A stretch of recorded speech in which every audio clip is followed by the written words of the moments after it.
বন্ধুরা আসসালামু আলাইকুম। আমি ডাটা আর সাজনা আর হলো আলু দিয়ে ছোটো আলু দিয়ে একটা রান্না করবো মাগুর মাছ দিয়ে। তো আপনারা আমার সাথে থাকেন, এবার আমি রান্না করি দেখেন।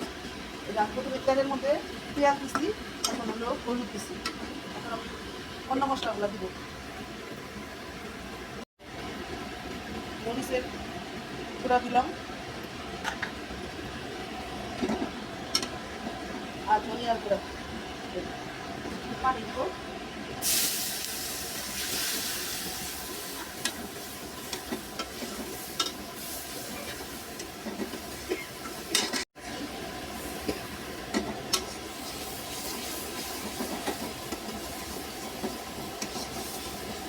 এখন দিব পেঁয়াজ বাটা,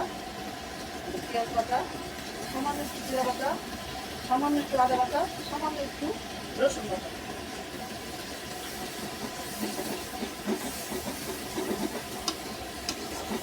আর এটা হলো রাঁধুনি রাঁধুনি বাটা, রাঁধুনি সস বাটা। আমি জল একটু দিয়ে দিচ্ছি, একটুখানি দেবো। এটা আমি সুন্দর করে গুঁড়া করবো। দেখেন আমার মশলাটা একদম সুন্দর করে কষানো হয়ে গেছে। এখন আমি এই মাগুর মাছগুলো দিয়ে দেবো, দিয়ে মাগুর মাছটা আগে কষাই নেব।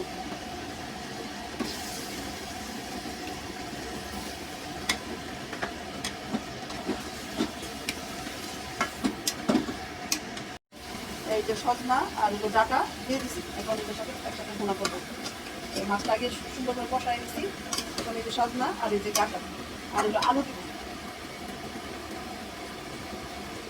আলু আমি সেদ্ধ করে একটু ফাটাই নিচ্ছি, আলু অল্প আলু দিব।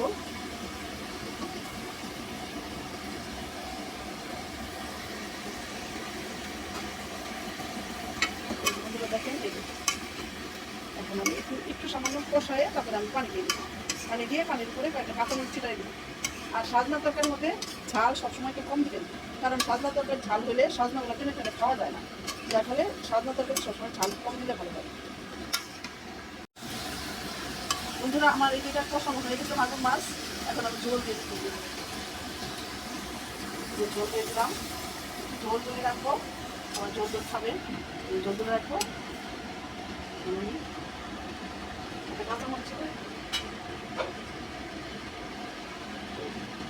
কাঁচামরিচ দিয়ে দিব, ভালো করে 4-5টা বরফ তুলে নামাই ফেলবো।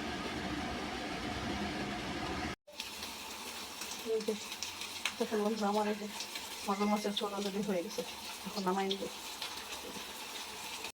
দেখেন আমার সাজনা ডাটা আলু আর বেগুন মাগুর মাছের ঝোল একদম রেডি।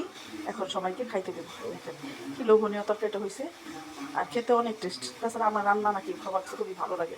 তো লাস্ট ফিনিশিংটা দেখালাম, আমরা যখন খেতে বসবো তখন আপনাদের দেখাবো ইনশাল্লাহ। ভালো থাকবেন।